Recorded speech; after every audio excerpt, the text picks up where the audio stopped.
agradeciendo a la decana por sus palabras, pero sobre todo por abrir este espacio para toda esta temática y para todas estas jornadas que me parecen muy importantes. Y al Instituto de Derechos Humanos, que es tan necesario, que no es institución. Ayer me enseñaron bien, pero no aprendí todo. Yo tampoco. Somos dos. Porque es una necesidad tener instituciones que puedan realmente observar al Estado, y vamos a hablar sobre el Estado en una parte de esto, porque claro, es el gran sujeto de los derechos humanos, no solo como violador, sino como garante del cumplimiento y al mismo tiempo como el responsable de los derechos, al único a quien se demanda en el derecho internacional de los derechos humanos. Entonces, del Estado no vamos a zafar de ninguna manera. Y me parece que están construyendo algo muy importante, y lo interesante es algo que Virginia Guzmán hablaba con respecto a las instituciones para la igualdad de las mujeres, y hablaba de la existencia de una trama institucional, que no es una institución, es una trama, es una conjugación, es como aquellos rizómalos que hablaban de Luis Iguacerino, que se está construyendo entre organizaciones de la sociedad civil, con instituciones públicas diversas que están en distintos niveles del Estado, etc. Pero la institución nacional juega un rol importantísimo para el sistema universal, le llaman ahora más modestamente, ya estamos llamando de Naciones Unidas o más, de derechos humanos. Y voy a empezar, porque siempre hago así, siempre procuro empezar desde cero y tratar de en media hora o en 3/4 de hora llegar realmente a los temas. Pero lo que pasa es que la idea de los derechos como derechos para toda la gente, aunque no se hayan realizado como tal, es muy nueva, es recién de la Revolución Francesa. Antes estábamos hablando solo de sistemas de privilegios, o sea, sistemas y lo que podía quedar, no había la idea de los derechos universales, o sea, no se consagraban normas para toda la sociedad, se consagraban normas para pocos. Después se consagraron para toda la sociedad, aunque de las mismas se beneficiasen pocos, pero bueno, esta es otra historia y es la historia que vamos a ver. La idea de tener derechos y no un sistema de privilegios y de exclusiones, ¿sí? Esta es una historia de finales del siglo XVIII y que no se realiza hasta mucho más tarde, verdaderamente. Y voy a poner un ejemplo que ustedes pueden seguir perfectamente, que para la región es muy claro, pero en casi todos los derechos, en casi todos, voy a poner en realidad 2 ejemplos, pero podemos encontrar exactamente esto. Nosotros podemos seguir la idea de si se universalizaron o no. Pero en el caso de los derechos políticos, que es mi campo, realmente es muy claro. En un principio, hoy los derechos políticos abarcan más cosas, está toda la cuestión asociativa, está la participación en decisiones que a uno le afectan y demás, en planes de desarrollo, etc. Pero tenían 2 partes centrales: el derecho a votar, cuando se inicia la democracia o las repúblicas, y el derecho a decidir quién gobierna, sería. Y la otra parte, el derecho a gobernar, que también era una cosa muy nueva, y que en realidad en el mundo, no solo en América Latina, no se ejerció tan libremente hasta bastante entrado el siglo XX. Y esto es interesante porque no eran cuestiones que ese derecho a votar fuese una cuestión que por defecto, por un problema de documentación, etcétera, no existiera, sino que era el censo de propietarios. Votaban personas propietarias, chao, era voto censitario, se llamaba.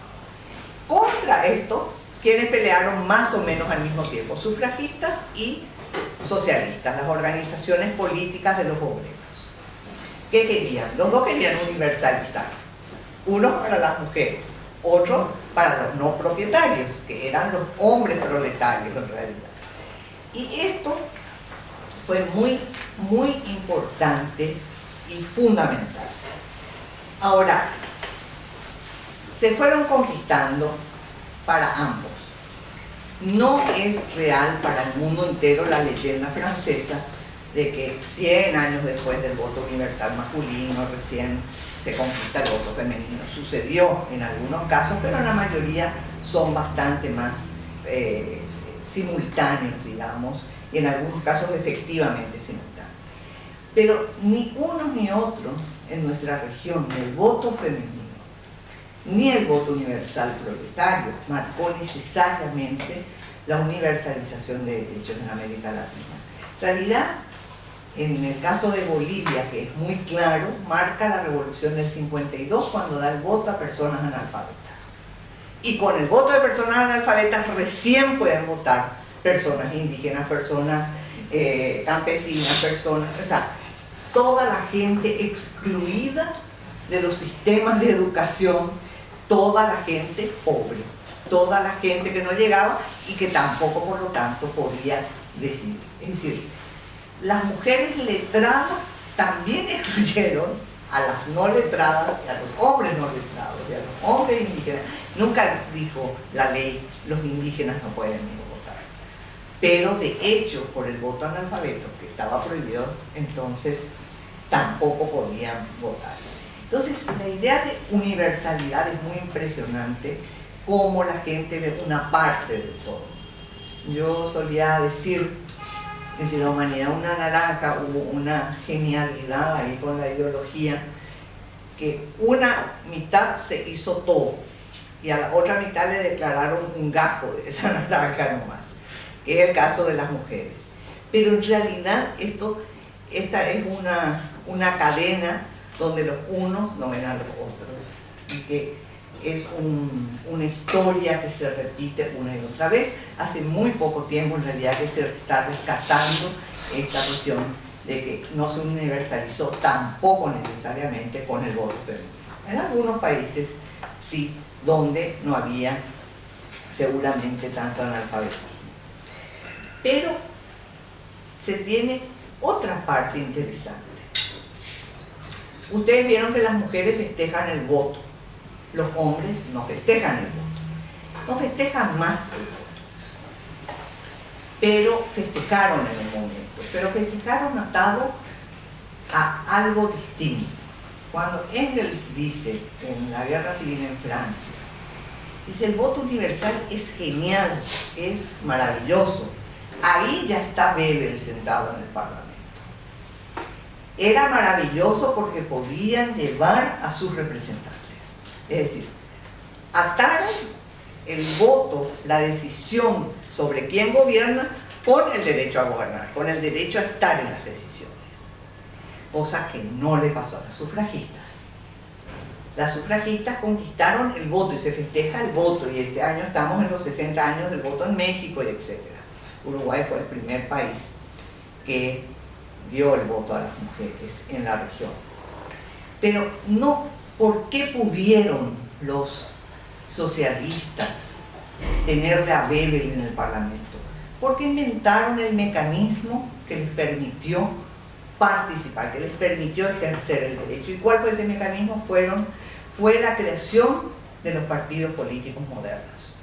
Es decir, ellos inventan la asociación política que no tenía un señor que sostenía, que daba toda la plata, o unos cuantos señores, sino que inventan las cuotas partidarias, y entonces estos son los partidos políticos modernos. Cambia completamente lo que había antes de facciones y partidos en el mundo. Sin embargo, las sufragistas se fueron a su casa, porque la inserción en lo que había fue extraordinariamente desfavorable y en realidad no les permitió ejercer de hecho más que excepcionalmente el derecho a ser electas y en general el derecho a decidir quién gobierna solamente. ¿no? Este es un hecho interesantísimo. ¿Por qué? Porque pasaron, o sea, en el 27 creo que se aprobó acá el voto femenino, no sé.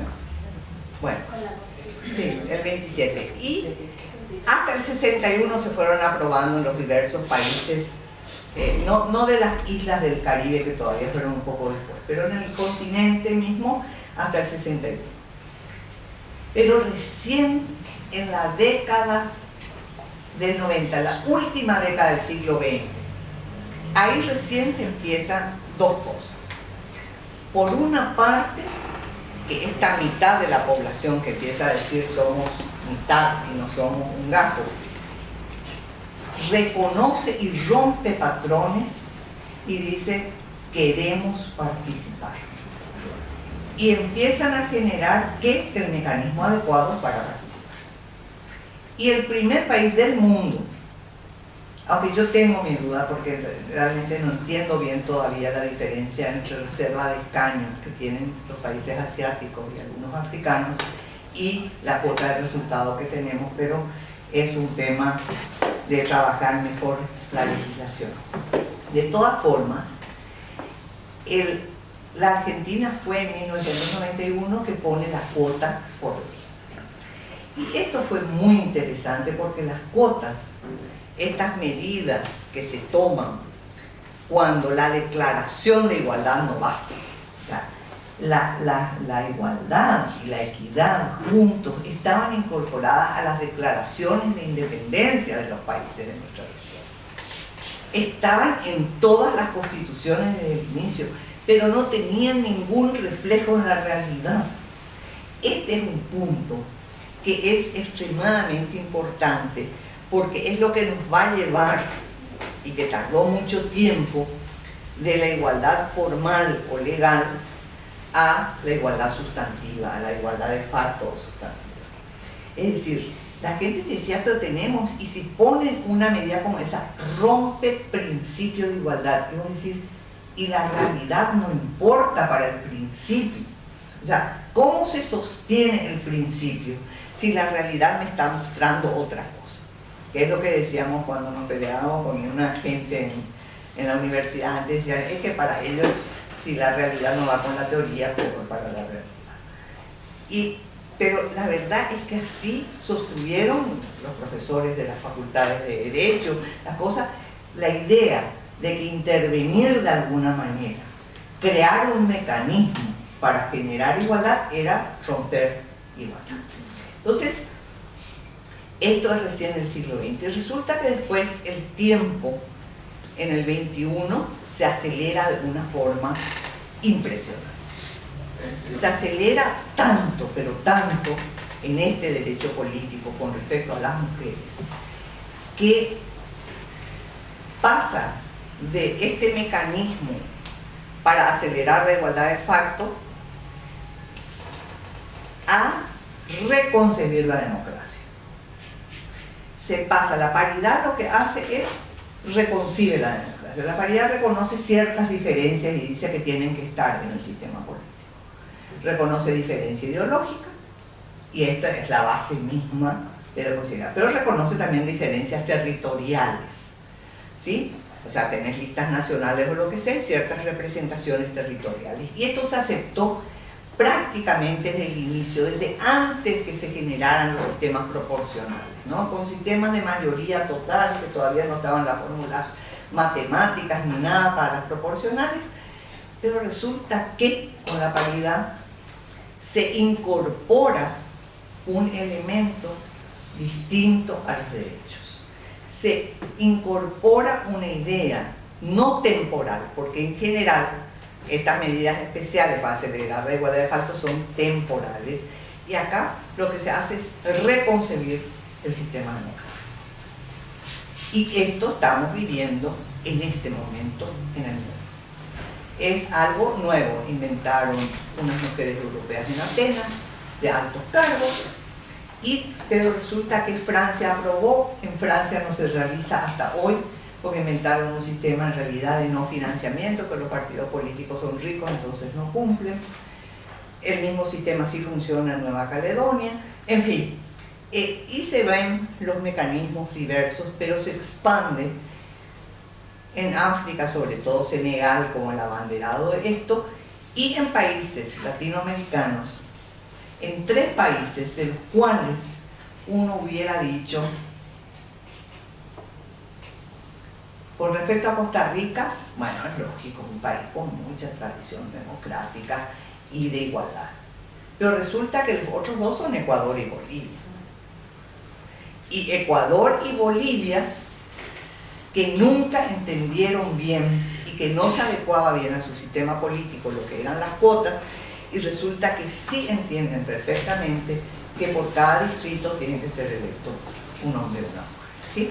Entonces, esta posibilidad de universalización y la efectiva universalización de derechos, de cualquier derecho, necesita no solamente de declaración, sino de tener los mecanismos para que se puedan realizar. Vamos a poner otro ejemplo. Por ejemplo, la decisión libre sobre el matrimonio. La primera vez que se declara así, que se tiene que dar el consentimiento libre, así con la Declaración Universal del 48, ¿verdad? Que basta de matrimonios arreglados, etc. Continúan, pero en general ya en la mayor parte de los países del mundo no son legales. Y ahí el 48 es muy importante, porque en América y Europa por lo menos está la idea de universalidad. Ya no más solamente de una parte, sino que está la idea, se propone como universal. Y ahí nace esta idea de que todos los seres humanos tienen derechos por el hecho de ser seres humanos. Y esta es la idea que yo considero más difícil de realizar, más difícil de concebir y más difícil de llevar adelante y de tener los mecanismos. O sea, la idea de que tienen derechos, y derechos no como declaración, sino como posibilidad efectiva de ejercicio. Esto es, por ejemplo, en el caso del matrimonio, obviamente, si su objeto es deseo o la persona con quien quiere casarse es del mismo sexo, ustedes son el único país de la región que acaba de aprobar.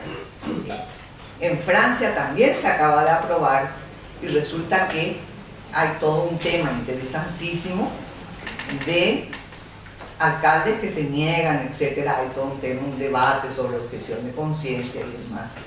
Objeción de conciencia que siempre se pensó mucho más para temas de guerra, para temas como eso, pero es interesante porque casi en cada derecho se ven los mecanismos de exclusión y cómo se tienen que generar los mecanismos para poder llegar y universalizar el derecho.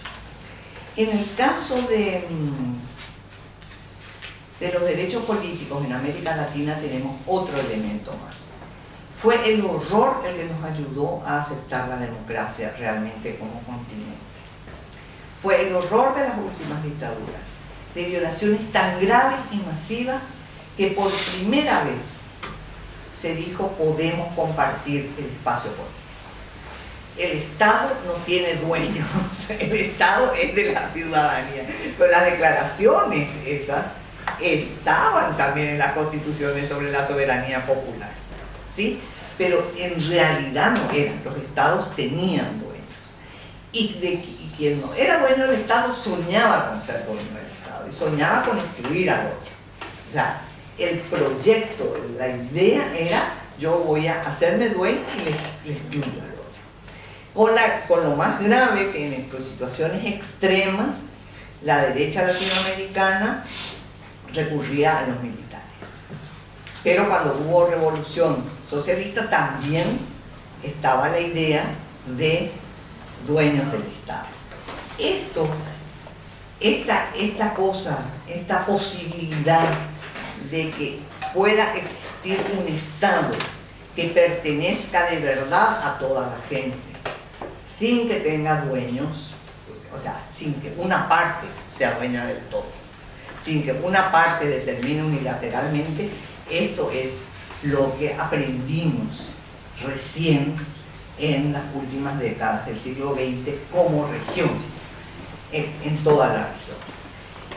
¿Y qué es lo que nos pasa? Acá tenemos el tema de las libertades, tenemos el tema de las diversidades. Acá dice, este programa es libertad, diversidad y justicia. Decía Celia Amorós que la diversidad no es ni buena ni mala, hay buenas y hay malas, ¿no? Hay, en el espectro político podemos decir, bueno, no por prohibir a un partido nazi un país deja de ser democrático, por ejemplo, ¿no? O sea, como sucede en muchísimos casos, no deja de ser democrático. Y ella decía, la gente es distinta, diversa. Lo que pasa es que que no es bueno ni malo, sobre esto se han construido un montón de discriminaciones, jerarquías, exclusiones, etc.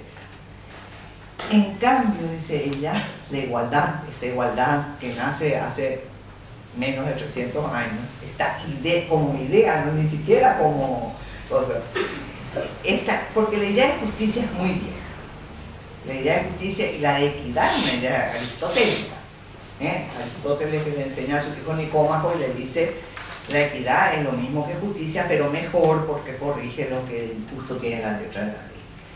Pero esa igualdad abstracta que tuvimos durante mucho tiempo, que estaba pensada en una clase social que se iguala con la aristocracia, a la que se le saca las tierras y se hace la reforma agraria, digamos, en Europa, esa idea para pasar a la igualdad concreta, que es lo que nos traen los tratados actuales de derechos humanos. Cuando se define discriminación, no es solamente toda distinción, exclusión, restricción o preferencia que tiene como propósito, porque es clarísimo cuando tiene como propósito, es decir, cuando el apartheid en Sudáfrica tenía como propósito excluir a las personas negras de todo ejercicio de poder y de el acceso a un montón de lugares físicos posibles. Pero dice que tiene como propósito o como resultado. O sea, puede tener el propósito de hacer, inclusive proteger, pero esa protección te puede sacar del mercado de trabajo. En la Argentina llegaron a tener como medida protectiva a las mujeres un día femenino. Por lo tanto, por lo menos una vez al mes tenían el derecho a faltar al trabajo. Con lo cual, efectivamente, para un empleador era un problema tener trabajadoras que faltaran una vez al mes. ¿Sí? Entonces, estas medidas tuitivas que te expulsan del mercado laboral en realidad no te están protegiendo los derechos, te están impidiendo. Otra situación es en el caso de la maternidad, por ejemplo, que efectivamente necesita de una serie de medidas porque claro, para parir hay que faltar al trabajo, se tiene que poder seguir cobrando el sueldo, etc. Sin embargo, para cuidar al niño o a la niña, no se necesita. Y otra vez pueden ser uno u otro. Entonces, esto es una dinámica impresionante que está llevando la sociedad. Pero lo que dice, ¿tiene como propósito o tiene como resultado impedir, disminuir o anular el gozo de ejercicio en condiciones de igualdad de los derechos, libertades y garantías reconocidos a todas las personas en todas las esferas? Y los motivos son múltiples y tienen que ver con las diversas sociedades. Pueden ser raza fue un invento de los racistas, ellos inventaron las razas. Sin embargo, en los últimos tiempos, sobre todo cuando se quieren tomar medidas para acelerar la igualdad de facto, en el Brasil hubo una discusión maravillosa para el acceso a las universidades, generación de programas de becas y apertura de las universidades para personas de raza negra. Y ellas decían, ahora no quieren que haya razas, dice, porque muchos se levantaron en contra de estas medidas. Pero nosotros que fuimos perjudicados toda la vida, ahora sí queremos decir somos negros y tenemos derecho a la beca o tenemos derecho a entrar a la universidad, ¿sí? Esto es todo un tema porque en derechos humanos se dice no se aceptan ciertas distinciones. No se aceptan a menos que sean para reparar una discriminación, una exclusión, una subrepresentación histórica. En esos casos se acepta la distinción. Y esto, además, en todas las esferas, política, económica, social, etc. Y la riqueza de discriminaciones es impresionante. Puede obedecer a linajes, origen social, étnico, idioma.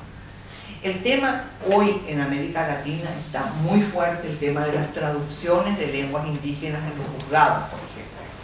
¿Cómo accedes al derecho a la justicia? Ustedes saben que ahora hay un aumento.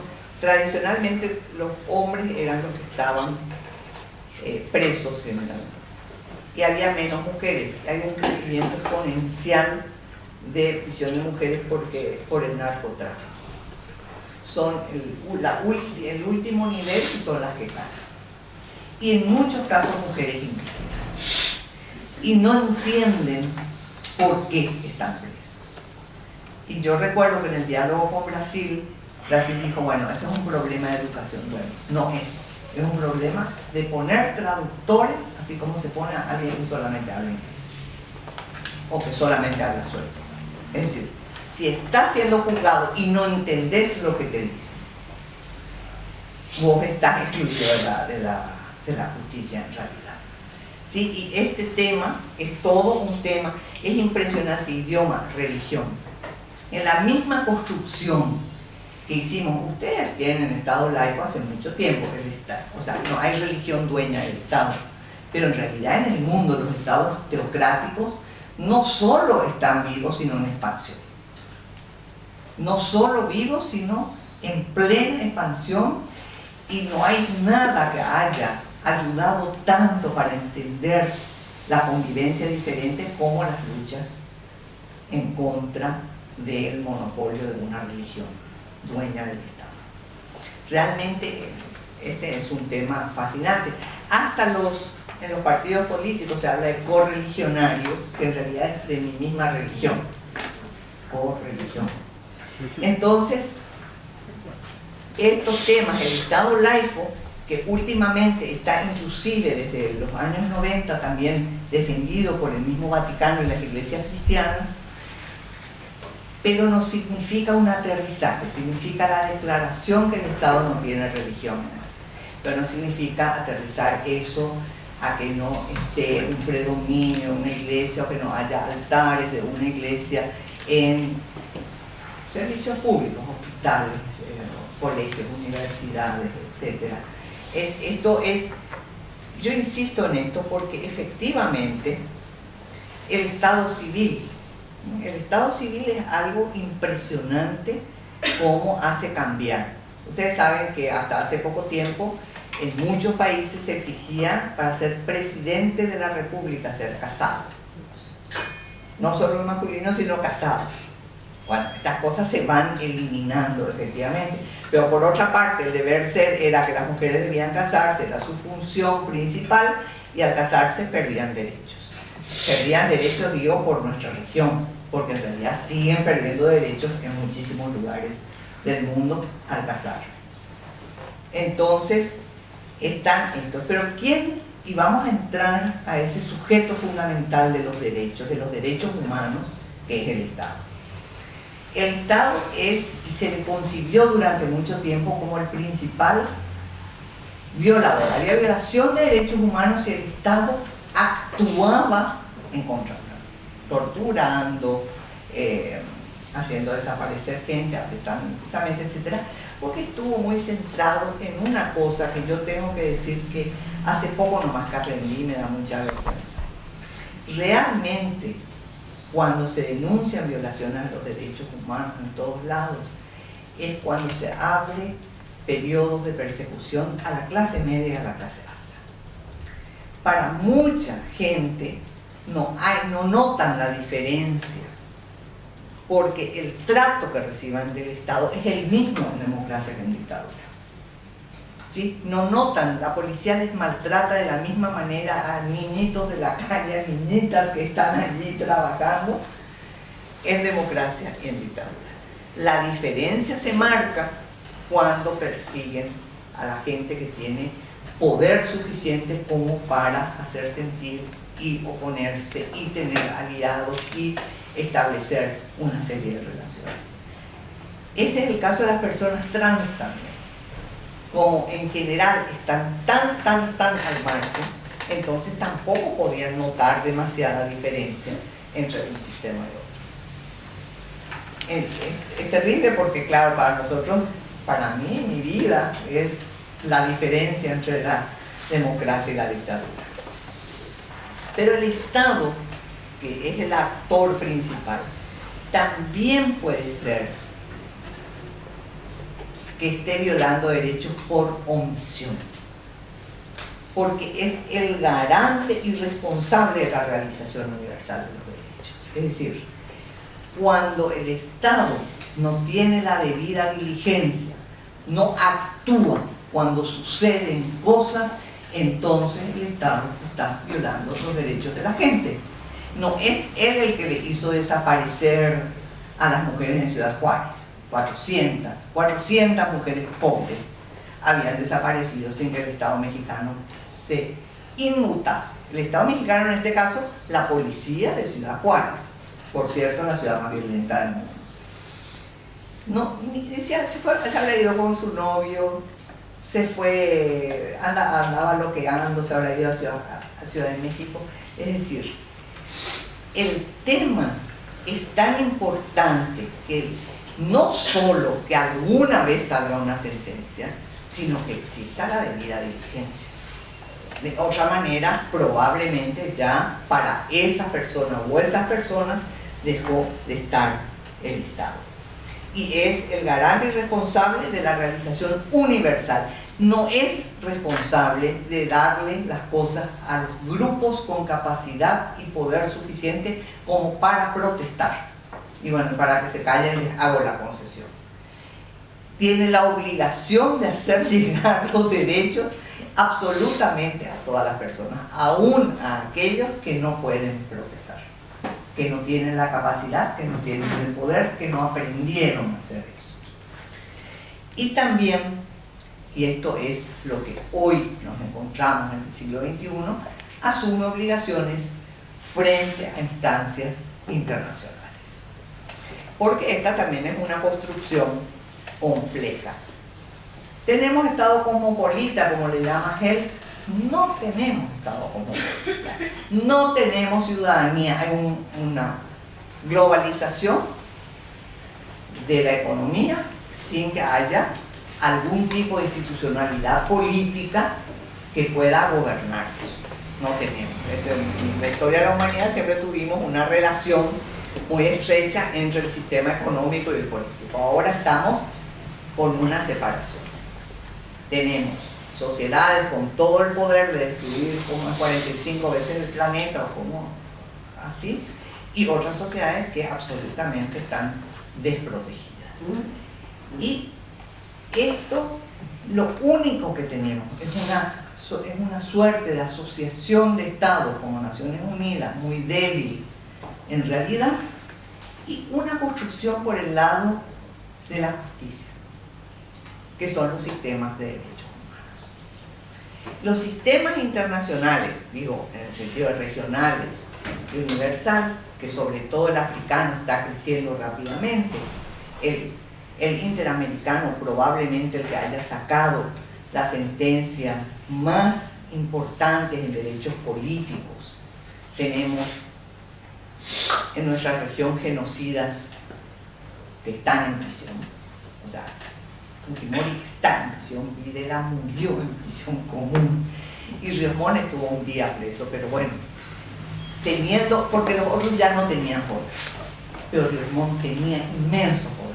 Entonces, escucharle a esa jueza condenándole a ese hombre inmensamente poderoso, con su partido político con inmenso poder en Guatemala, fue muy importante, un día durmió en la cárcel. Pero esto, nosotros tenemos esta cuestión, nuestra construcción por vía de la justicia es una construcción muy débil. Lo que reciben de quejas los organismos de derechos humanos, es decir, cuando se van y dicen el Estado no protegió mis derechos, se van a decir en realidad el Poder Judicial no protegió mis derechos. No está diciendo solamente la policía no lo hizo, no. Cuando hay un caso que el sistema de salud no me atendió y me maltrató y murió alguien, en realidad lo primero que se hace, porque eso es exigido, se tienen que ir a los tribunales. Y si los tribunales no reparan, no siempre se puede reparar el daño, pero si no reparan, entonces tenemos nosotros un problema inmenso, porque nuestros estados fueron construidos como estados oligárquicos y más o menos se van modernizando y más, a ver, hay obligaciones que no se pueden cumplir si no tenemos los mecanismos, así como los derechos no se podían realizar, hay obligaciones que no se pueden cumplir si no tenemos los mecanismos adecuados. Hay una búsqueda latinoamericana impresionante. Boaventura de Sousa Santos habla de refundación del Estado, está mirando, muchos están mirando. Y ustedes pueden decirme, la Constitución ecuatoriana es un desastre porque tiene 425 artículos, ¿verdad? Es inmanejable, ¿sabes? ¿Qué es lo que son los derechos de la naturaleza? Los derechos son de las personas. Pero lo que hay detrás de esto pareciera ser que son búsquedas impresionantes, aceleradas, de encontrar una nueva forma. Va a cambiar la morfología y la estructuración de los estados, seguramente, porque esos estados oligárquicos que fueron cambiando, fueron adoptando para sí mismos una serie de obligaciones que no cumplen. Ustedes escucharon de una ciudad norteamericana hace poquito, que era la ciudad industrial y que se declaró en quiebra. O sea, el alcalde dijo, no podemos más garantizar los derechos de la gente. Entonces se declaró en quiebra por esa razón. Ya la industria automotriz no está ahí. Esto es muy interesante porque no solo a nivel de constituciones, cambios constantes, sucede esto, sino también a nivel de sistemas de integración. Con esta forma actual los estados no pueden dar cumplimiento. Y entonces estamos, pero nuestra región no hizo algo tipo Unión Europea, sino que está por el momento superponiendo múltiples sistemas de integración. O sea, no se terminó el Mercosur para cuando se hizo UNASUR sobre el UNASUR, ¿cómo se llama esto? Comunidad de Naciones Latinoamericanas, de Estados... Comunidad de Estados Latinoamericanos y Caribeños. CELAC. Y esto es una cosa impresionante, pero es la búsqueda y es en realidad la convicción de que los estados en su forma decimonónica, y si ustedes quieren también los partidos políticos, los sindicatos, las grandes instituciones del 19, están en plena necesidad de renovación. Están en plena necesidad de renovación. No quiere decir que no sean necesarias asociaciones políticas que puedan llevar adelante, pues, cómo se ejercen los derechos políticos de manera pasiva, hacer que te voten, ¿verdad? Vale. Pero si no tenés asociaciones, los derechos no son individuales y muchas veces esto que la decana nos decía, hay problemas entre los derechos individuales y colectivos, y hay problemas, pero no es solo por el reconocimiento. Una mujer que vivía, era la coordinadora de las mujeres que vivían bajo leyes musulmanas, que yo planteé exactamente esta tensión entre derecho individual y colectivo, y ella me dijo, estás muy equivocada, Irene.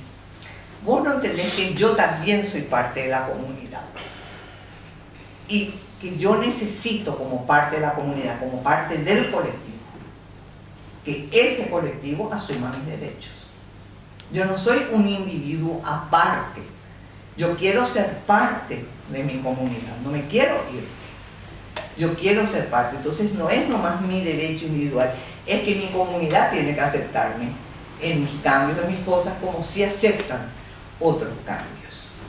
Entonces, lo que tenemos en este momento es que hay un Estado que está mutando, que está cambiando en sus códigos más básicos, y no es simplemente un tema de maquillaje. Sin embargo, tenemos un problema enorme, un impasse de obligaciones que no se pueden cumplir, que no se pueden realizar.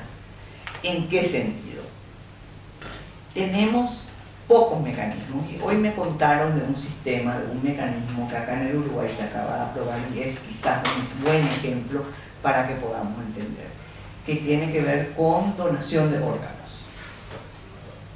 Pero para poder funcionar esta ley, se tiene que afinar, y para que cualquier persona de Tacuarembó, de Salto, o de donde sea, de Paysandú, pueda efectivamente acceder al derecho, hay que desarrollar un sistema sumamente complejo, porque piensen que creo que un trasplante de corazón, 4 horas nomás.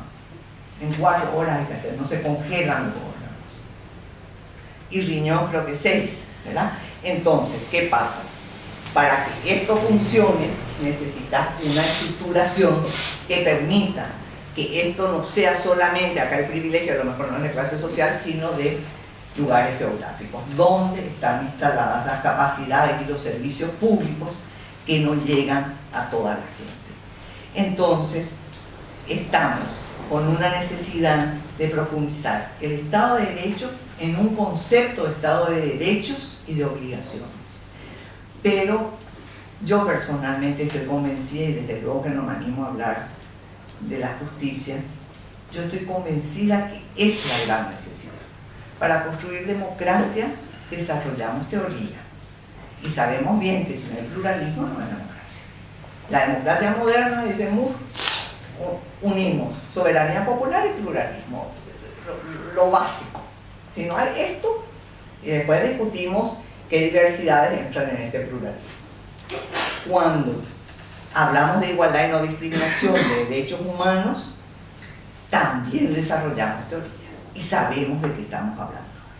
Cuando hablamos de justicia hoy y las necesidades que tenemos, no es suficiente todavía ni Ralph ni Ferrajoli, que muchos nos han aportado, sino que es probablemente el gran punto de agenda para la realización efectiva de los derechos humanos que estuvimos consagrando todo este tiempo. Muchas gracias.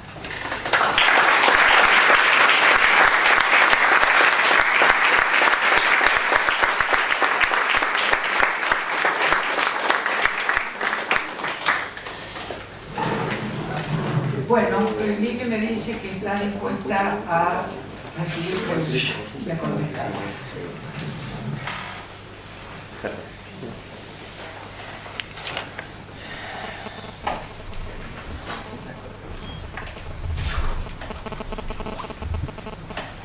¿No hay? Fue clarísimo. Yo no entendí bien lo que te pasó con la señora musulmana. Lo que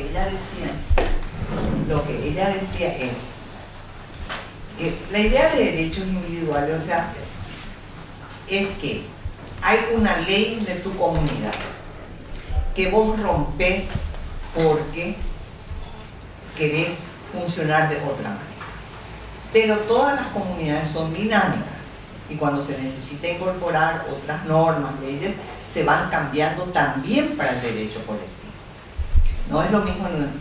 Y dice ella, si yo me quiero oponer, vamos a poner un caso latinoamericano, al incesto, que es lo que más lleva al embarazo precoz, que es uno de los mayores problemas de América Latina, entonces lo que yo tengo que hacer es cambiar la norma comunitaria y lograr que yo, como parte de la comunidad, mi comunidad pueda respetar también mi derecho a que no me usen sexualmente si yo no quiero y porque él es el señor, el padre, familiar, etc. Entonces, lo que ella decía es que muchas veces estamos planteando como si una cosa fueran los derechos de los pueblos indígenas, de los colectivos, etc. Y por otro lado van los derechos de las personas. Sabemos muy bien a qué nos referimos, sabemos muy bien qué tiene que ver con estos quiebres. Pero hay otros ejemplos, Nita, que son importantísimos. Por ejemplo, las zonas militarizadas. Justamente en mi país ahora tenemos 2 departamentos porque están siguiendo a un grupo terrorista del PP que ha matado prisioneros, los ha matado, secuestrados y los ha matado. Entonces, en esta búsqueda están los militares, en las zonas que mandan los militares. Esto se vio mucho en México sobre todo, ellos siguiendo al narcotráfico. Resulta que se violan derechos de la gente, derechos de propiedad en muchos casos, y en muchos casos, si son mujeres, del cuerpo de las mujeres. Entonces, en una comunidad violaron a muchas mujeres, pero hubo 2, una de ellas no habla castellano y la otra habla con dificultad. Llevaron su caso ante todas las instancias judiciales, no lograron justicia en México y se llevó ante el sistema interamericano, y está la sentencia ahora de la Corte Interamericana, con lo cual hubo una reparación. Su comunidad estaba absolutamente en contra de llevar el caso a la justicia. Hoy ellas, Valentina ha planteado el tema, es una celebridad, yo diría, en México. Su comunidad vio la diferencia, vieron lo bueno de las reparaciones, se le pidió disculpas públicas, el Estado mexicano le pidió disculpas públicas y marcó la diferencia incluso para la comunidad, para comprender que no es una vergüenza para la comunidad que una mujer sea violada, sino que la vergüenza es que exista violación y haya impunidad. Entonces, esto es absolutamente fundamental, y en ese sentido es lo que ella me dijo: mis derechos también son parte del derecho de mi pueblo, aunque no se entienda de esa manera.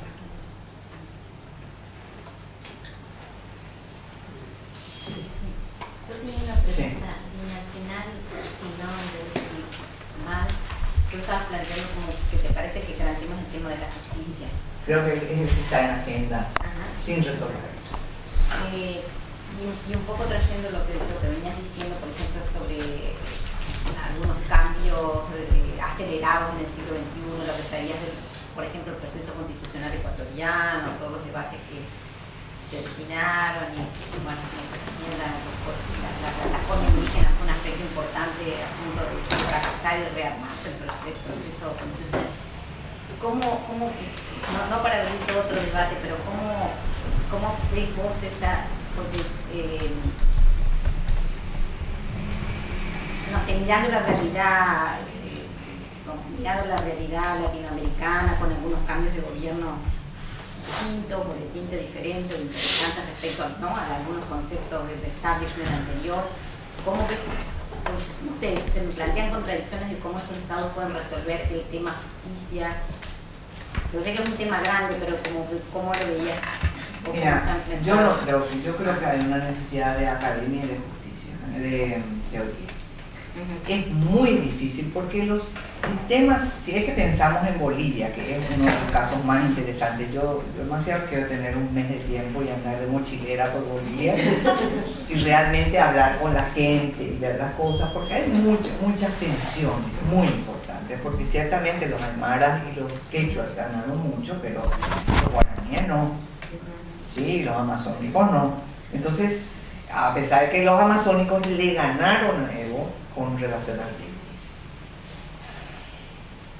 porque claro, se construyen estos sistemas, pero también hay que pensar que, yo voy a decir una cosa que va en contra de lo que yo he defendido toda mi vida. Yo defendía que se adopten el derecho consuetudinario indígena, y hoy en día que estoy en el comité estoy absolutamente en contra de múltiples sistemas jurídicos. Absolutamente en contra. Israel tiene 5 sistemas religiosos aceptados más un sistema civil. Es realmente un desastre para las mujeres. Un país que es democrático, ellos eligen todo, pero el tener estos múltiples sistemas, ¿y dónde se fija esto en la familia? Yo creo que hay avances importantísimos, pero que es apenas el atisbo.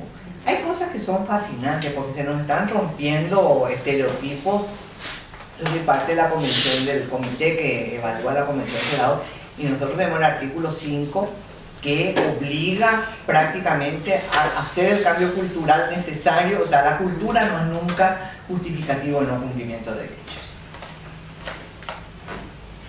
Pero la cultura es muy fuerte. Entonces, al mismo tiempo se fortalecen estos sistemas locales y demás, en el caso boliviano, y entra en contradicción. Es importante rescatar la herencia, es importante que exista, pero es importante aceptar como sociedad parámetros mínimos de derechos que puedan ser llevados adelante. A mí, por ejemplo, me encanta que los mejores presidentes de la región fueron un tornero metalúrgico y un agricultor cocanero que nunca se fueron a la universidad. Es decir, casi un insulto para todos los títulos y las cosas que buscamos, y finalmente no está allí necesariamente el mejor gobierno ni la mayor creatividad. O sea, Lula fue muy interesante y tuvo sus límites. Fue incapaz en su liderazgo, sin embargo, a pesar de haber sacado, ¿cuánto es? 30 millones de la pobreza. 30 millones, ¿verdad? Fue incapaz, sin embargo, de liderar, terminar con el poder de veto del Consejo de Seguridad Nacional. Toda su pelea ya fue por entrar también a ese club, por ser también miembro permanente, no por cambiar eso, porque es muy difícil el liderazgo más generoso, el liderazgo de gran transformación. Es muy impresionante cómo los sistemas tienen cierta renovación y después como que se establecen y tienen otros códigos nuevos que también están ocurriendo. Yo creo que estamos en un proceso muy interesante del que no sabemos mucho, pero sí, por suerte, hay una reflexión incluso académica rica. Pero en el tema de la justicia yo no veo que se haya avanzado. Ustedes vieron que tenemos este debate que sí es complejo sobre qué es verdaderamente libertad de creencia y de expresión, donde se contrapone la CIP con otras visiones, y esto da para una gran discusión, no es un tema menor, en un continente para el que realmente las restricciones a la libertad de expresión han sido demasiado caras. Pero allí vos ves las partes, es distinto, este acceso más grande a bienes que son limitados como el espectro radiofónico, electromagnético. Pero en otros casos, en el caso de la justicia, ¿cómo se reconvierte? Es nomás un problema de que nuestros jueces y juezas son patriarcales, racistas, adultocéntricos, etc. O tenemos que poder repensar las cosas para que pueda funcionar en estados que se impusieron a sí mismos, nadie les obligó. Porque hay cosas que pueden decir se les obligó, pero que realmente se impusieron estas obligaciones a sí mismas y hoy no pueden cumplir los derechos que consagran. O sea, no todos los derechos que consagran y no universalmente para ese paso imprescindible del privilegio al derecho. Porque de hecho, el tener acceso a los derechos sigue siendo un privilegio a la plenitud. ¿Sí? No, en realidad es más una reflexión, porque cuando hablamos de justicia y de justicias nacionales y del sistema de protección internacional de los derechos humanos, estamos hablando de paradigmas distintos en los que se basa la justicia nacional. La justicia nacional tiene el paradigma de que las sentencias que se dictan se deben cumplir. Tiene lo vinculante, la necesidad de que la sentencia sea ejecutoriada. Y en el sistema de protección internacional de los derechos humanos, esas sentencias no son vinculantes. O sea, los estados se obligaron a través de las obligaciones de los tratados internacionales, pero las sentencias después no son vinculantes. Entonces, me pregunto qué tan judiciable es la universalidad de los derechos humanos. No, yo creo que tenemos una deficiencia actual en las posibilidades reales de cumplimiento coactivo de las sentencias. Si es que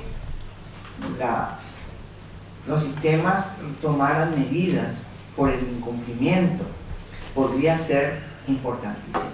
No es tan fácil salirse. Acaba de salirse Venezuela del sistema interamericano, ¿verdad? De la Convención Americana. ¿Sí? Denunció el tratado y hace 3 días se realizó ya de pleno derecho su salida de la Convención Americana. Sigue estando en la Convención, pero porque es firmante de la declaración. Está en el mismo estatus que Estados Unidos en este momento y Canadá. Pero hay una cuestión que es importantísima. Voy a poner un ejemplo. Fujimori dijo que salía del sistema interamericano porque no quería cumplir, no sé, barrios altos. Y sin embargo, cuando cae, lo primero que hizo Valentín Paniagua fue declarar el reconocimiento del sistema interamericano y fueron a solución amistosa con todos los casos o cumplieron la sentencia. Con los casos que estaban en la comisión, fueron a solución amistosa. Entonces, lo que yo pienso es que esto es solamente un inicio de lo que va a ser el sistema de construcción. Ya es distinto, por ejemplo, con la Corte Penal Internacional. Sí, en la Corte Penal Internacional, donde ustedes conocen el caso de la Corte Penal, ¿verdad? El Estatuto de Roma. Hasta ahora lo que teníamos son estos casos. En los casos de guerra teníamos, o de crímenes de lesa humanidad, los vencedores hacían los tribunales, como Nuremberg y demás. E incluso en la ex Yugoslavia y en Ruanda fueron tribunales constituidos posteriormente, no, hubo un reconocimiento previo. Gracias al trabajo de los tribunales de Ruanda y la ex Yugoslavia, que entre paréntesis, por primera vez, Navi Pillay, que es la actual alta comisionada de Derechos Humanos de Naciones Unidas, fue la que logró la primera condena en el mundo como crimen de guerra de una violación masiva, violación sexual de mujeres. No porque empezaran las violaciones sexuales, sino que era la primera vez que se condenó en la guerra, porque se consideraba intrascendente, poco relevante. Entonces, ahí estas dos, Ruanda y la que fue una barbaridad, ambas cosas horribles, pero llevan a la construcción de la Corte Penal Internacional, donde se establece, como en todo lo que sea penal, es la persona que cometió, no es en general el país, la sociedad, etcétera, ni sus familiares, es la persona. Y entonces ahí tenés cumplimiento de sentencias. Y esto tiene que ver con la construcción que se haga, porque en realidad los estados se obligan y tienen que cumplir de buena fe, y no cumplen, pero hay un porcentaje importante de los estados que cumplen. Justamente en el caso del Comité CEDAW nosotros tenemos un cumplimiento muy alto de las recomendaciones que saca el comité en los casos individuales. Pero indudablemente es todo un tema. Ahora, es un mito que las sentencias de los estados nacionales se cumplen así como pasan. Eso también es un mito. Tenemos presos que se van un rato a la cárcel y después salen. Tenemos incumplimientos de sentencias desde alimentos hasta todas las cosas. O sea, habría que revisar en qué medida verdaderamente con las medidas sustitutivas es una cosa terrible verdaderamente. O sea, habría que hacer una revisión bastante seria con esa óptica de los sistemas nacionales para ver si cómo cumplen, en qué medida y hasta dónde van. Pero yo creo que sí, que son débiles los sistemas internacionales de derechos humanos en términos generales, o que apenas están empezando a construir. Eso es. Una pregunta. ¿Notas que hay una cierta corresponsabilidad en las agendas de los estados con la comunidad internacional en temas de desigualdad de la mujer? ¿Cómo? Sí. ¿Notas que hay una cierta corresponsabilidad en los temas prioritarios en las agendas, tanto de los estados nacionales como de la comunidad internacional? ¿O pensás que van por vías separadas o en dónde encontrás los puntos? Sí, van. Hay, porque están estas conferencias internacionales de política pública y demás. Pero al mismo tiempo, en Arabia Saudita nunca votaron las mujeres, dicen que ahora van a votar por primera vez. No tienen derecho a manejar autos. Y acaba de sacar la Asamblea General, a fines del 2011, una decisión otra vez sobre, o sea, decisión política sobre participación política que va súper adelante con los temas de paridad y demás. Yo creo que Beijing hizo avanzar bastante, que con los diálogos con el comité y además porque todos los otros comités adoptaron medidas para incorporar también esto, o sea, para que su humanidad no sean solamente varones, que sean varones y mujeres. Esto, el Comité de Derechos Humanos, el Comité de Derechos Económicos y Sociales, Recomendación General 28 y 16 del Pacto de Derechos Civiles y Políticos, Económicos, Sociales y Culturales. Creo que hay avances, pero el mantenimiento de sistemas, por ejemplo, que excluyen a las mujeres de tenencia de la tierra. El tema de la tierra sigue siendo un tema impresionante de exclusión. Y yo sinceramente no veo el tema de la herencia, porque está en el Corán que la hermana recibirá un cuarto de lo que recibe el hermano. Y la verdad es que lo que está escrito en el Corán es muy difícil que modifique, a menos que haya una interpretación que se lleva adelante. Hay agendas globales, pero no es muy raro para mí que el único indicador de los objetivos del milenio que no se mueve es las muertes maternas evitadas. Disminuyó la pobreza, no a la mitad como se quería, pero disminuyó. Yo creo que sí hay agenda, pero no hay así un seguimiento estricto, etc. Lo último que les voy a decir, porque vamos a levantar campamento, me parece, es: ustedes vieron que el mundo se conmovió cuando intentaron matarle a Malala, la chica pakistaní de 14 años, por irse a la escuela, ¿verdad? Y por hacer su blog de defensa del derecho a la... Y es porque yo creo que se pensó que el derecho a la educación ya estaba consagrado de verdad. Es como que hubieran derechos nuevos que en general las sociedades aceptan más que se violen, y otros que nos conmovemos por decir, pero ¿cómo no va a tener derecho a irse a la escuela una nena de 14 años? Y esta cosa que fue muy fuerte, verdaderamente, eso no significa que mejore que 70 millones de niños estén fuera del sistema escolar. Entonces, hay temas que están tan lejos de realizarse que verdaderamente nuestra región está relativamente mejor. Hoy hablábamos, tenemos temas muy graves, tenemos trata, el más alto feminicidio, pero la trata es terrible, e incesto, embarazo precoz. O sea, hay temas donde llevamos la delantera, pero otros en los cuales el tema de niños trabajadores, o sea, hay temas, las cárceles latinoamericanas son espantosas, sistemas carcelarios, ¿no? Yo creo que ahí está uno de nuestros temas más duros, el de las cárceles. Pero efectivamente creo que vamos avanzando en la región de una forma impresionante porque nuestras sociedades están pensando en cómo mejorar. Y con eso inciden fuertemente en el sistema político, y porque el sistema político es parte de la sociedad. Un sistema democrático, entran y salen continuamente, ¿verdad? Él fue legislador, ahora está sentado acá con nosotros. No, esto es una maravilla. Yo que me crié en una dictadura de 35 años, imagínense, estábamos los que estábamos en un lugar y los que estaban en el otro. Y esto es completamente diferente en este momento. Bueno, podemos... Sí, le va a pedir a Juan Raúl que salga a la mesa, por favor. Bueno. Muchas gracias. Sí, pero ya probé unos cuantos, que me quedo más tranquilo.